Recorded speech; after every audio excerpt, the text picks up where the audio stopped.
मेरी नौकरानी हर रात को तेल लेकर मेरे जेठ जी के कमरे में चली जाती थी।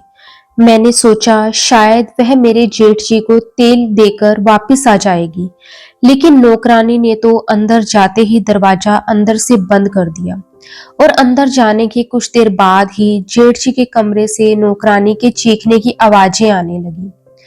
सुबह जब मैं नौकरानी से इस बारे में पूछती, तो वह अपना सर झुका लेती थी। एक दिन मैंने छुपकर खिड़की से देखा, तब मेरे तो होश ही उड़ गए। ये देखकर कि मेरे जेठ जी तो नौकरानी को पूरे जोश के साथ, दोस्तों मेरा नाम शालू है और मैं दिखने में बहुत ही ज्यादा खूबसूरत थी। मैं खुद जितनी खूबसूरत थी, तो मैं चाहती थी कि मेरा होने वाला पति भी उतना ही हैंडसम हो, ताकि आगे जाकर हमारे बीच रंग रूप को लेकर कभी कोई समस्या ना हो।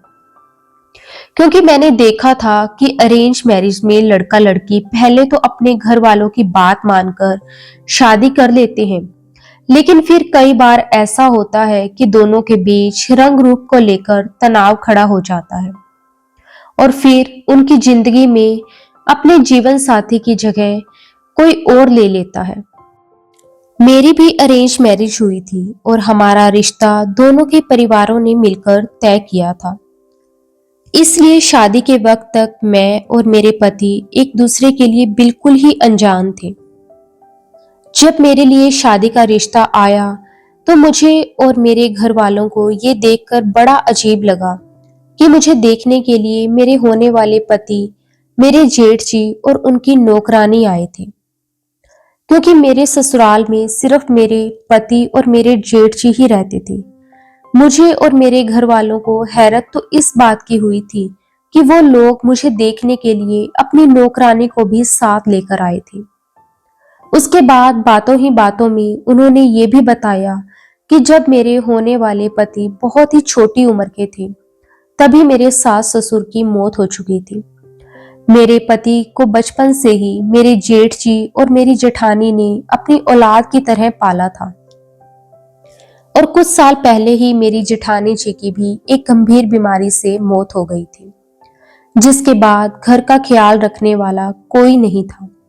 तब से लेकर आज तक इस नौकरानी ने ही घर की सारी जिम्मेदारियां उठाई हैं। इसलिए वह घर के हर अच्छे बुरे वक्त में हमारे साथ ही रहती है। मेरे होने वाले पति का नाम साहिल है और जब मेरे होने वाले पति साहिल ने मुझे देखा, तो उन्हें मैं पहली नजर में ही पसंद आ गई थी। जैसा कि मेरा सपना था कि मेरे होने वाले पति भी हैंडसम हो, साहिल तो मेरे सपनों से भी ज्यादा हैंडसम थे। साहिल भी मुझे पहली नजर में ही पसंद आ गए थे, इसलिए मैंने उनसे शादी के लिए हाँ कर दी। हमारी शादी की तारीख तय हो गई और फिर धूमधाम से हमारी शादी भी हो गई। शादी के बाद का एक हफ्ता तो बहुत ही अच्छा गुजरा था, क्योंकि मेरे पति ने शादी के लिए हफ्ते भर की छुट्टी ले रखी थी। लेकिन फिर हम दोनों पति पत्नी अपनी अपनी जिम्मेवारियों में बिजी हो गए। मेरे घर में कमाने वाले सिर्फ मेरे पति ही थे, क्योंकि मेरे जेठ जी तो पूरा दिन घर पर ही रहते थे। मेरे पति की जॉब लगने के बाद मेरे पति ने मेरे जेठ जी को काम करने से मना कर दिया था, क्योंकि मेरे जेठ जी ने अपनी पूरी जिंदगी मेरे पति को पालने में ही गुजार दी थी। और वैसे भी मेरे जेठ जी मेरे पति से उम्र में काफी बड़े थे, इसलिए मेरे पति नहीं चाहते थे कि उनके पिता समान बड़े भाई को इस उम्र में भी काम करना पड़े। मेरे पति दिन रात मेहनत करते थे, क्योंकि कमाने वाले तो वो एक ही इंसान थे और खाने वाले इंसान ज्यादा थे, इसलिए घर में पैसों की जरूरत भी थी। मेरे पति सुबह काम पर चले जाते थे, तो सीधा रात को ही घर वापस लौटते थे और पीछे घर में मैं, मेरे जेठ जी और नौकरानी ही होते थे। एक दिन मैंने कुछ बहुत ही अजीब देखा कि रात होते ही मेरे घर की नौकरानी सारा काम खत्म करने के बाद मेरे जेठ जी के कमरे में जा रही थी और उसके हाथ में तेल की एक कटोरी भी थी। ये सब देखकर मुझे बड़ी हैरानी हुई कि नौकरानी जेठ जी के कमरे में अंदर चली गई और उसके बाद उसने दरवाजा अंदर से बंद कर दिया। मैं हैरान खड़ी देखती रह गई कि भला इस वक्त नौकरानी को जेठ जी के कमरे में ऐसा कौन सा काम पड़ा और वह तेल लेकर अंदर क्यों गई है। कुछ देर मैं वहीं खड़ी रही, ये सोचकर कि शायद तेल देने गई होगी और दरवाजा गलती से बंद हो गया होगा। वो अभी वापस आ जाएगी, लेकिन वह वापस ही नहीं आई। 20 से 25 मिनट गुजर गए, लेकिन नौकरानी जेठ जी के कमरे से बाहर नहीं आई। कुछ देर बाद मेरे पति भी घर आ गए, तो मैं उनके लिए खाना गर्म करने किचन में चली गई। फिर हमने साथ बैठकर खाना खाया, लेकिन साहिल के सर में बहुत तेज दर्द हो रहा था, इसलिए उन्होंने मुझे चाय बनाने के लिए कहा। मैं जब चाय बनाने के लिए दोबारा किचन में जा रही थी, तब भी नौकरानी मुझे घर में कहीं नजर नहीं आई। मेरे जेठ जी के कमरे की लाइट भी ऑफ थी, इसका मतलब कि वह सो चुके थे। मैंने साहिल को चाय बनाकर दी और वह चाय के साथ सर दर्द की गोली खाकर सो गए। फिर जब मैं चाय का कप वापस किचन में रखने के लिए गई, तब भी नौकरानी गायब थी। मुझे तो ये सब कुछ समझ ही नहीं आया और मैं अपने कमरे में वापस आ गई। सुबह होते ही मैंने अपनी नौकरानी बबली से ये सब पूछना चाहा, लेकिन तभी मेरे जेठ जी वहां आ गए, इसलिए उनके सामने कुछ भी पूछने की मेरी हिम्मत ही नहीं हुई। पूरा दिन यूं ही गुजर गया, लेकिन नौकरानी से कुछ भी पूछने का मौका ही नहीं मिला। और फिर आज रात भी फिर से यही सब कुछ होने लगा। रात होते ही घर के सारे काम खत्म होने के बाद जब नौकरानी को ऐसा लगा कि सारे घर वाले सो चुके हैं, तो वह तेल लेकर जेठ जी के कमरे में चली गई। उस वक्त मैं जाग रही थी, क्योंकि साहिल रोज देर से ही आते थे, तो मैं उनके आने का इंतजार कर रही थी।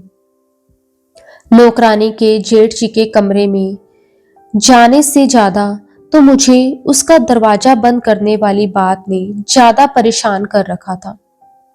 मैं अपने बिस्तर से उठी और बहुत ही धीरे से चलती हुई जेठ जी के कमरे के पास आ गई।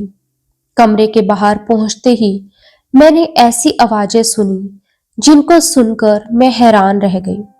मेरे जेठ जी के कमरे से मेरी नौकरानी के रोने की आवाजें आ रही थी। ये सब सुनकर तो मैं और भी ज्यादा परेशान हो गई और सोच में पड़ गई कि आखिर ये सब हो क्या रहा है। मेरे घर में पहले तो मुझे लगा कि शायद ये मेरा वहम है, लेकिन फिर ध्यान से कान लगाकर सुनने के बाद मुझे पूरा विश्वास हो गया कि जो कुछ भी हो रहा है उसमें कुछ तो गलत है। मैंने दरवाजे पर नॉक किया तो कमरे की लाइट ऑन हो गई, लेकिन फिर मैं डर गई, क्योंकि मुझे ऐसा लगा कि अगर जेठ जी ने दरवाजा खोला तो मैं उन्हें क्या कहूंगी। इसलिए मैं अपने कमरे में वापस चली गई। मैंने सोचा कि आज मैं इस बारे में साहिल से बात करूंगी, लेकिन साहिल तो पहले से ही अपने ऑफिस के काम की वजह से बहुत ही ज्यादा परेशान थे, इसलिए मैं उनसे बात नहीं कर पाई। मैं अपने बिस्तर पर लेट गई और सोचा कल बबली से ही इस बारे में पूछ लूंगी। अगले दिन जब बबली बर्तन धो रही थी और मैं सब्जियां साफ कर रही थी, तब मैंने बबली से पूछा, बबली, तुम रात को जेठ जी के कमरे में क्या करने गई थी? मेरी बात सुनकर बबली के चेहरे पर पसीना आ गया था। वह कुछ बोलती उसके पहले ही मैंने उसे कहा, तुम्हारे हाथ में तेल की कटोरी भी थी और तुमने दरवाजा भी अंदर से बंद कर दिया था। बबली हक्का बक्का होकर मुझे देख रही थी।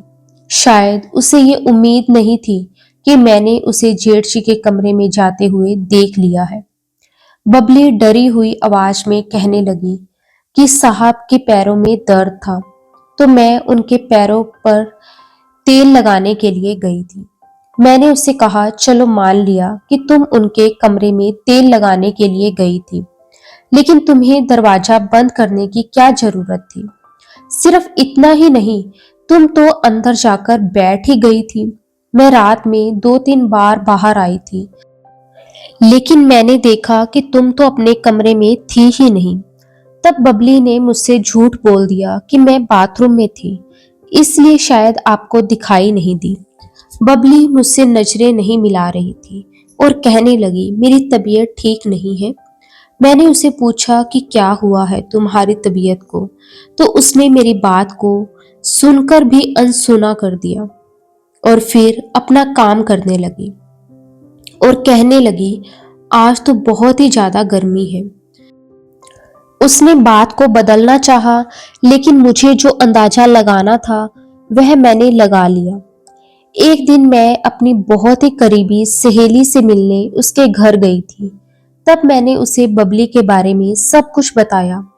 तब उसने मुझे कहा कि ये कोई इत्तेफाक नहीं है, जरूर दाल में कुछ काला है। तुम्हें इस बारे में पता लगाना होगा, क्योंकि मेरी नौकरानी भी बड़ी अजीब किस्म की औरत थी। हर वक्त चुप चुप सी रहती थी और बहुत ही ढीले ढीले कपड़े पहनती थी, लेकिन फिर भी हर वक्त घर में सज धज कर ही रहती थी। मुझे तो पहले से ही पता चल गया था कि कुछ ना कुछ गड़बड़ तो जरूर है, और फिर पता चला कि उसका और मेरे देवर का चक्कर चल रहा था और वह प्रेग्नेंट भी हो गई थी। जब मेरी सहेली ने मुझे ये कहा कि उसकी नौकरानी ढीले ढीले कपड़े पहनती है, तब मुझे भी याद आया कि बबली भी अपनी साइज से बहुत ही बड़े कपड़े पहनती है और वह भी हर वक्त चुप चुप सी रहती है, जैसे मेरी सहेली की नौकरानी रहती थी। और हाँ, बबली भी तो हर वक्त सजी सवरी ही रहती है। इतनी तो मैं भी सजती सवरती नहीं थी। मेरी सहेली की बातें मेरे दिमाग में घूमने लगी और मैंने सोच लिया कि अब बबली पर नजर रखनी पड़ेगी। मैं घर वापस आ गई और फिर एक दिन मैंने यूं ही बातों में बबली से पूछ लिया कि वह इस दुनिया में अकेली ही है क्या। तो उसने अपने दोनों हाथ अपने कानों पर रख दिए और कहा, नहीं नहीं, ऐसा मत बोलो। मेरे पति है ना, लेकिन वह दूसरे शहर में काम करते हैं। मैंने सोचा अगर बबली का पति दूसरे शहर में काम करता है तो कभी ना कभी तो वह उसके बारे में जिक्र करती या कभी तो अपने पति से फोन पर बात करती।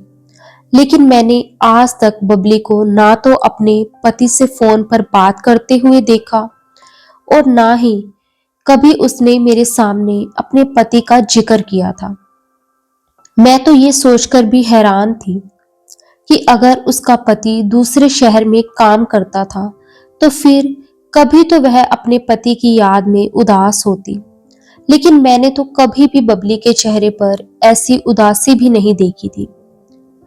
और तो और, जब वह मुझे ये सब बता रही थी तो वह मुझसे नजरें मिलाकर भी बात नहीं कर रही थी, बल्कि वह तो बात करते हुए इधर उधर देख रही थी।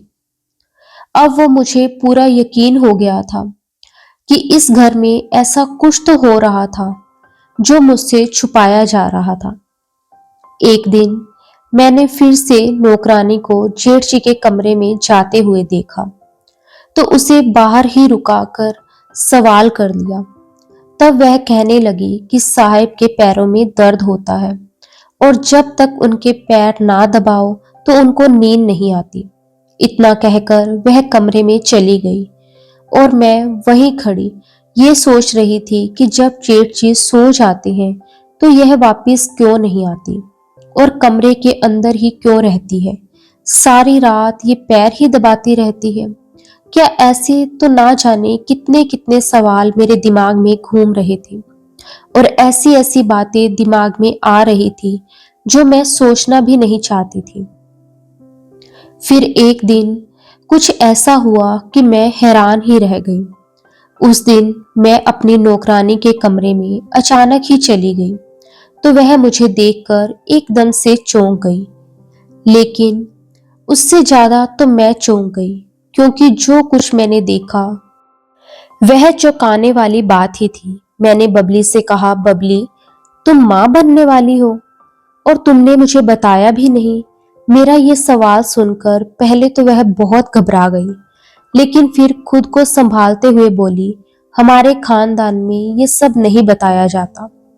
जब तक 7 महीने पूरे नहीं हो जाते, तब तक किसी को भी ये बात नहीं बताई जाती। बड़े बुजुर्ग कहते हैं कि होने वाले बच्चे को नजर लग जाती है, इसलिए नहीं बताया। मुझे तो अपने आप पर बहुत ज्यादा हैरत हो रही थी, क्योंकि बबली का पेट देखकर लग रहा था जैसे छठा 7वां महीना चल रहा हो, और मुझे पता भी नहीं चला। शायद इसीलिए, क्योंकि बबली बहुत ही ज्यादा खुले कपड़े पहनकर रखती थी। लेकिन आज जब मैंने बबली को देखा, तो उसको देखकर लग रहा था कि उसका 7वां महीना चल रहा होगा। पर अब तो मुझे बबली से हमदर्दी सी हो गई थी, क्योंकि एक तो बबली की ऐसी हालत, ऊपर से मेरे जेठ जी उसे पैर दबाने के लिए बुला लेते थे और रात रात भर अपने पैरों पर मसाज करवाते थे। मेरे जेठ जी को इतनी तो समझ होनी चाहिए थी कि ऐसे समय में एक औरत को आराम की जरूरत होती है।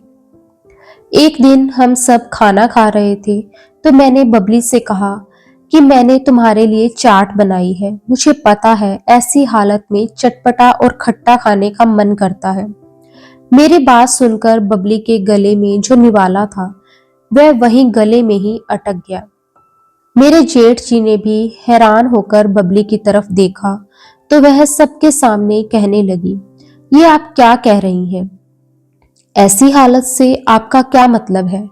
मैंने बबली से कहा, बबली तुम पेट से हो ना, इसलिए कह रही थी। बबली ने कहा, ये आप क्या कह रही हैं? आपसे किसने कह दिया कि मैं पेट से हूँ?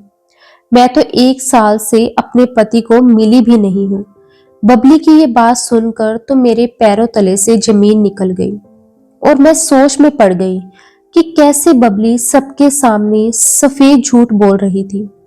मेरे जेठ जी के चेहरे का रंग भी फीका पड़ गया था, और वह मुझसे कहने लगे, शालू जरूर तुम्हें कुछ गलत फहमी हो गई है। बबली ठीक कह रही है, उसका पति तो 1 साल से उसे मिलने तक नहीं आया, तो फिर बबली उम्मीद से कैसे हो सकती है? मैं अपना खाना भुलाकर सब लोगों का मुंह देख रही थी। ये लोग चाहे कुछ भी कहें, लेकिन मुझे तो पूरा यकीन था कि बबली पेट से है, क्योंकि मैंने खुद अपनी आंखों से उसे देखा था। बबली की उम्र भी ज्यादा नहीं थी, यही कोई 30 से 32 के आसपास होगी। बबली दिखने में भी ठीक ठाक ही थी, लेकिन बस हमेशा खामोश और उदास ही रहती थी। मेरे जेठ जी ने बबली से कहा, बबली तुम्हें अपने रिश्तेदार के घर जाना था ना, तो चलो तैयार हो जाओ, मैं तुम्हें वहां छोड़ देता हूँ। मैं तो ये भी नहीं समझ पाई थी कि अगर बबली को कहीं जाना है, तो वह खुद रिक्शा करके चली जाती। जेठ जी को जाने की क्या जरूरत है? लेकिन फिर सोचा कि बबली प्रेग्नेंट है, तो इंसानियत के नाते छोड़ने के लिए कहा होगा। मैंने ये भी महसूस किया था कि मेरे जेठ जी की बात सुनकर बबली जैसे डर सी गई थी। जब बबली मेरी तरफ डरी हुई नजरों से देखने लगी, तब मैं समझ गई थी कि कुछ ना कुछ तो गड़बड़ तो जरूर है। अब तो मैंने ठान लिया था कि मैं इस राज के बारे में जानकर ही रहूंगी कि आखिर ये सब चल क्या रहा है। मेरे जेठ जी बबली को लेकर चले गए, और साहिल भी अपना नाश्ता खत्म करके ऑफिस के लिए निकल गए। मैं घर में अकेली रह गई थी, इसलिए बहुत बोर भी हो रही थी। शाम को जब बबली घर वापस आई, तो मैं उसे देखकर फिर से हैरान हो गई, क्योंकि उसकी आंखों को देखकर ऐसा लग रहा था कि जैसे वह बहुत रोई हो। उसके गाल पर एक चोट का निशान भी था। मैंने इस बारे में बबली को पूछा, तो कहने लगी कि मैं रास्ते में गिर गई थी, इसलिए चोट आई है। लेकिन उसके चेहरे को देखकर पता लग रहा था कि वह झूठ बोल रही है, क्योंकि ये सब बताते वक्त वह मुझसे नजरें चुरा रही थी। इसलिए मैंने भी ज्यादा सवाल जवाब नहीं किए। मैंने उसे कहा कि तुम कमरे में जाकर आराम करो, बाकी सारा काम मैं देख लूंगी। मैंने बबली को हल्दी वाला दूध दिया और उसे आराम करने के लिए कमरे में भेज दिया। आज तो मैंने सोच ही लिया था कि मैं सच्चाई जानकर ही रहूंगी। बबली अपने कमरे में चली गई और थोड़ी देर बाद जब मुझे यकीन हो गया कि बबली सो चुकी है, तो मैंने बाहर से दरवाजा बंद कर दिया। आज बबली की जगह तेल की कटोरी लेकर मैं खुद अपने जेठ जी के कमरे में जाने वाली थी, क्योंकि सच्चाई का पता लगाने के लिए इसके अलावा मेरे पास कोई और रास्ता नहीं था। मुझे बहुत डर भी लग रहा था कि कहीं कुछ गलत ना हो जाए, लेकिन अब जब मैंने ठान ही लिया था तो मैं पीछे हटने वालों में से नहीं थी। मैंने बबली के कपड़े पहन लिए और हाथ में तेल की कटोरी लेकर अपने जेठ जी के कमरे की तरफ चल दी। तेज धड़कते दिल के साथ मैंने जेठ जी के कमरे का दरवाजा खोला तो कमरे में हल्की सी रोशनी थी और नाइट बल्ब जल रहा था। कमरे में जाने के बाद मैंने दरवाजा बंद करने का नाटक किया, क्योंकि बबली भी अंदर जाने के बाद दरवाजा बंद कर देती थी। हालांकि मैंने दरवाजा पूरी तरह से बंद नहीं किया था, बल्कि हल्का सा खुला छोड़ दिया था। मैं धीरे धीरे चलते हुए अपने जेठ जी के बेड के पास आ गई। अभी तो मैं बेड के पास पहुंची ही थी कि मेरे जेठ जी ने इतनी जोर से मेरा हाथ पकड़ लिया कि मेरी सिसकारियां निकल गई। लेकिन मैंने खुद को रोक कर रखा, क्योंकि अगर अभी सब कुछ सामने आ जाता तो मैं सच्चाई नहीं जान पाती।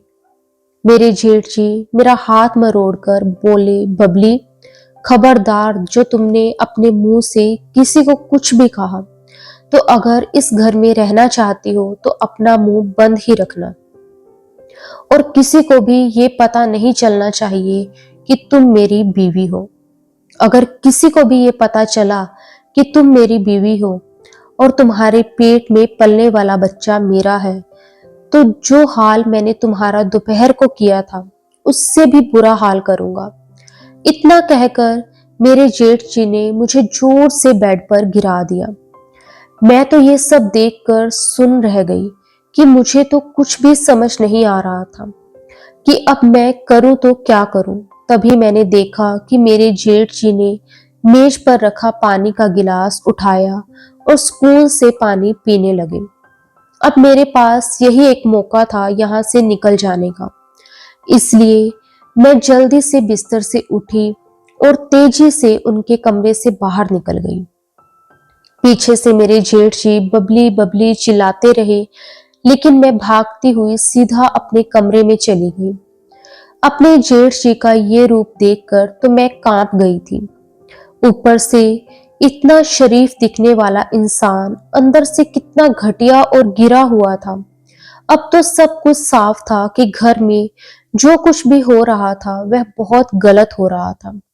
मतलब जिसे मैं घर की नौकरानी समझ रही थी, वह तो असल में मेरी जेठानी थी, बबली। और मेरे जेठ जी की उम्र में और बबली में बहुत बड़ा फर्क था।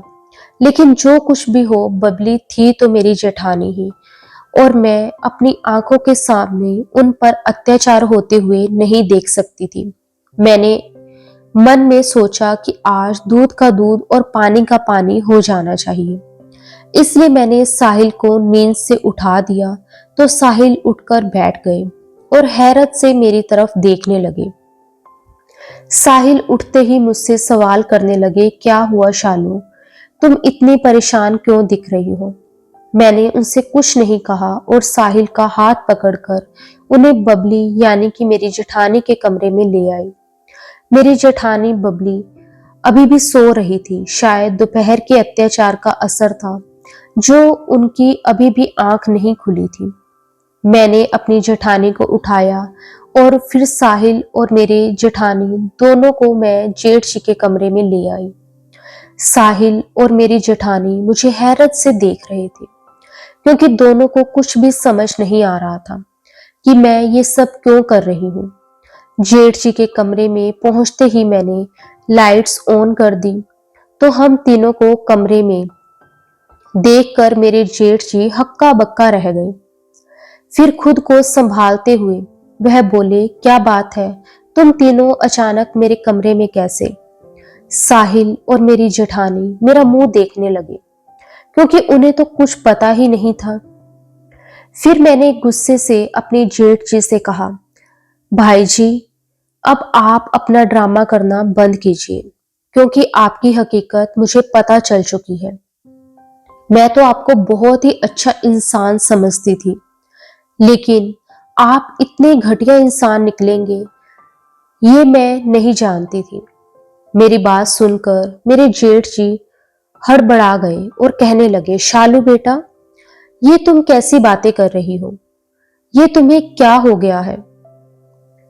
और ऐसा मैंने क्या कर दिया है? मैंने बबली को आगे कर दिया और कहा, तो फिर आप ही बताइए कि आपका इनसे क्या रिश्ता है? मेरे जेठ जी की जुबान हकला गई और वह हकलाते हुए बोले, ये तो तुम्हारी।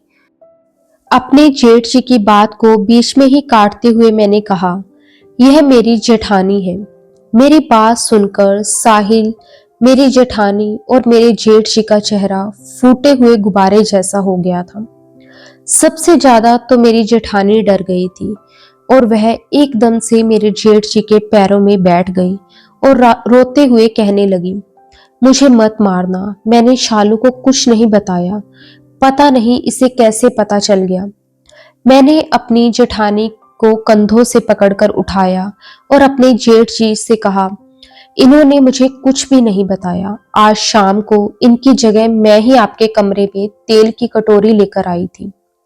आप अपनी पत्नी पर इतना अत्याचार कैसे कर सकते हैं? एक तो वह पेट से है, ऊपर से आप इन पर हाथ उठाते हैं और देर रात तक इनसे अपने पैरों की मालिश भी करवाते हैं। इनको तो ऐसे समय में आराम की और हमारी सेवा की जरूरत है। सिर्फ जेठ जी ने ही नहीं, बल्कि आप सब ने मिलकर मुझे धोखे में रखा है। मुझे सच सच बताइए कि आप सबने इतनी बड़ी सच्चाई मुझसे क्यों छुपाई? ये सब कहते वक्त मैं साहिल की तरफ भी गुस्से से देखने लगी, तो साहिल ने मुझे पानी का गिलास देते हुए कहा, शालू, आराम से बैठो और पहले पानी पी लो। मैं तुम्हें सब कुछ बताता हूँ। अब तो तुम्हें सब कुछ पता चल ही गया है। जिस वक्त बबली हमारे घर में काम पर लगी थी, उस समय मेरी भाभी जिंदा थी। वह बबली से बिल्कुल अपनी छोटी बहन की तरह प्यार करती थी और बबली भी मेरी भाभी की बहुत ही इज्जत करती थी। लेकिन फिर एक दिन अचानक ही मेरी भाभी के सर में बहुत तेज दर्द होने लगा। हमने तुरंत ही डॉक्टर को दिखाया और बहुत सारे रिपोर्ट्स भी निकलवाए। रिपोर्ट्स में पता चला कि मेरी भाभी को ब्रेन ट्यूमर है और आखिरी स्टेज पर है। भाभी की बीमारी के वक्त भी बबली उनकी बहुत सेवा करती थी। एक दिन भाभी ने देखा कि बबली की आंखें सूजी हुई हैं। भाभी ने जब बबली से पूछा तो उसने कुछ नहीं बताया, लेकिन बहुत जोर देने पर बबली रोने लगी और उसने कहा कि मालिक ने मेरे साथ। बबली की ये बात सुनकर मेरी भाभी को बहुत ही बड़ा सदमा लग गया। वैसे भी उनकी जिंदगी बहुत ही कम रह गई थी, लेकिन ये सदमा उसी समय उनकी जान ले गया। लेकिन मरने से पहले भाभी ने भाई को अपने पास बुलाया और कहा कि मरने के बाद भी मैं तुम्हें कभी माफ नहीं करूंगी। भाई भाभी के सामने बहुत रोए, गिड़गिड़ाए और अपनी गलती की माफी भी मांगी, लेकिन भाभी उन्हें माफ नहीं कर रही थी। आखिर में भाभी ने भाई को सिर्फ इस शर्त पर माफ किया कि भाभी के मरने के बाद भाई बबली से शादी कर लेंगे। भाई ने भी भाभी से वादा किया कि और कहा कि वह बबली से शादी कर लेंगे, बस भाभी उन्हें माफ कर दे। भाभी ने भाई को माफ कर दिया और फिर वह इस दुनिया से चली गई। भाभी के मरने के कुछ समय बाद अपना वादा निभाने के लिए भाई ने बबली से शादी तो कर ली, लेकिन वह बबली को वह मान सम्मान और प्यार नहीं दे पाए जो एक पत्नी का हक होता है। भाई ने दुनिया से छुपकर बबली से शादी की थी, इसलिए किसी को भी ये नहीं पता था कि बबली मेरी भाभी है। भाई हमारे समाज में एक इज्जतदार इंसान है और आज भी सबकी नजरों में भाई की बहुत ही इज्जत है। इसलिए भाई नहीं चाहते थे कि लोगों को पता चले कि उन्होंने एक नौकरानी से शादी की है। सब कुछ सुनने के बाद मैंने भाई की तरफ देखा तो वह सर झुकाए बैठे थे और उनकी आंखों में आंसू भी थे। मैंने अपने जेठ जी से कहा, भाई, एक बार आपने जो गलती की थी हो सकता है वह अनजाने में की हो, लेकिन अब आप बार बार वही गलती कर रहे हैं और जानबूझकर कर रहे हैं। क्या आपको पता है कि आपके ऐसा करने से भाभी जी की आत्मा को कितना दुख होता होगा?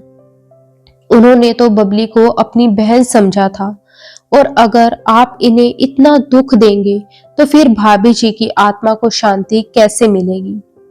आप दोनों का रिश्ता जो भाभी जी ने अपने मरने से पहले जोड़ा था, उसे सच्चे दिल से निभाएं। अब तो इसी में ही आपकी और बबली भाभी की दोनों की भलाई है, और आप दोनों को खुश देखकर भाभी जी की आत्मा को भी खुशी मिलेगी। अब तो आपके घर एक नया मेहमान भी आने वाला है। सोचिए, कल जब वह इस दुनिया में आएगा तो किसे अपना बाप कहेगा? पूरी जिंदगी भगवान ने आपको बेऔलाद रखा, और अब जब भगवान ने आपकी झोली में ये सुख डाला है तो आप उसे दुनिया के सामने अपनाने से कतरा रहे हैं। दुनिया की परवाह करना छोड़ दें कि दुनिया क्या कहेगी। कम से कम अपने आने वाले बच्चे के खातिर ही सही बबली को सच्चे दिल से अपना लीजिए। मेरे जेठ जी ने जब मेरी तरफ देखा तो उनकी आंखों में आंसू थे, शायद पश्चाताप के आंसू थे। मेरे जेठ जी ने कहा, शालू, आज तुमने मेरी आंखें खोल दी हैं। मैं तो बस इसी डर में ही जी रहा था कि जब लोगों को पता चलेगा कि मैंने एक नौकरानी से शादी की है तो मेरी इज्जत का क्या होगा। लेकिन आज मेरी आंखें खुल गई हैं। तुमने सच ही कहा है कि अगर मैंने अपनी पत्नी से किए गए वादे को सच्चे दिल से नहीं निभाया तो फिर वह मुझे माफ कैसे करेगी। मेरे जेठ जी ने मुझे धन्यवाद कहा और फिर उन्होंने बबली का हाथ पकड़ा और उसे बेड पर बिठाया। मेरे जेठ जी बबली के पैरों में बैठकर उससे माफी मांगने लगे और कहने लगे, मुझे माफ कर दो बबली, मैं तुम्हारा गुनहगार हूँ। मैंने आज तक तुम्हें ना जाने कितनी ही तकलीफें दी हैं, लेकिन तुमने अपने मुंह से एक उफ तक नहीं की। बस मुझ पर एक और एहसान कर दो और मुझे माफ कर दो। बबली भी उठकर नीचे जमीन पर मेरे जेठ जी के पैरों के पास बैठ गई और मेरे जेठ जी के हाथों को अपने हाथों में लेकर रोते हुए कहने लगी, प्लीज आप ऐसा ना कहें। आप तो मेरे पति परमेश्वर हैं। मुझसे माफी मांगते हुए आप अच्छे थोड़ा ना लगते हैं। आपने मुझे सच्चे दिल से अपना लिया है। मेरे लिए तो यही सब कुछ है। आज मेरे जेठ जी और बबली भाभी दोनों की आंखों में आंसू थे, लेकिन आज ये आंसू खुशी के थे। साहिल बहुत ही प्यार से मुझे देख रहे थे और मैं भी बहुत खुश थी, क्योंकि अब सब कुछ ठीक हो गया था। अब घर में कोई भी परेशानी और कोई भी तकलीफ नहीं थी। कुछ ही दिनों बाद मेरी जेठानी बबली ने एक प्यारी सी बच्ची को जन्म दिया, और उसकी शक्ल सूरत बिल्कुल मेरी स्वर्गवासी जेठानी के जैसी थी। ऐसा लग रहा था जैसे वह अपनी अधूरी खुशियों को जीने के लिए हमारे पास वापस आ गई थी। पूरे घर में खुशियां छा गई थी, और मेरे जेठ जी तो अपनी नन्ही सी बच्ची को गोद में उठाकर इतने खुश थे जिसका कोई अंदाजा भी नहीं लगा सकता। और वो खुश होते भी क्यों ना, आखिर इतने सालों बाद उनकी जिंदगी में ये खुशी आई थी। मेरी जेठानी बबली ने मुझे गले से लगा लिया और कहा, आज तुम्हारी वजह से मेरी बच्ची को बाप का प्यार और मुझे पति का प्यार मिल रहा है। मैं तुम्हारी बहुत बहुत शुक्रगुजार हूँ। आज हमारे घर में खुशियां ही खुशियां हैं। लेकिन साहिल उस नन्ही सी बच्ची को देखकर मुझे कुछ इशारे कर रहे थे। इसका मतलब मैं समझ ही नहीं।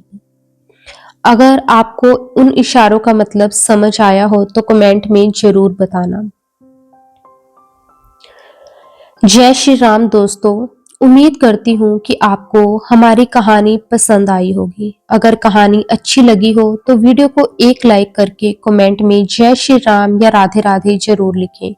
और अगर आप चैनल पर नए हैं और अभी तक आपने चैनल को सब्सक्राइब नहीं किया है तो जल्द से चैनल को सब्सक्राइब कर लीजिए और बेल नोटिफिकेशन को भी ऑन कर लें ताकि आपको हमारी कहानी का अपडेट सबसे पहले मिलता रहे। कहानी को अंत तक पढ़ने के लिए आपका बहुत बहुत धन्यवाद। राधे राधे दोस्तों।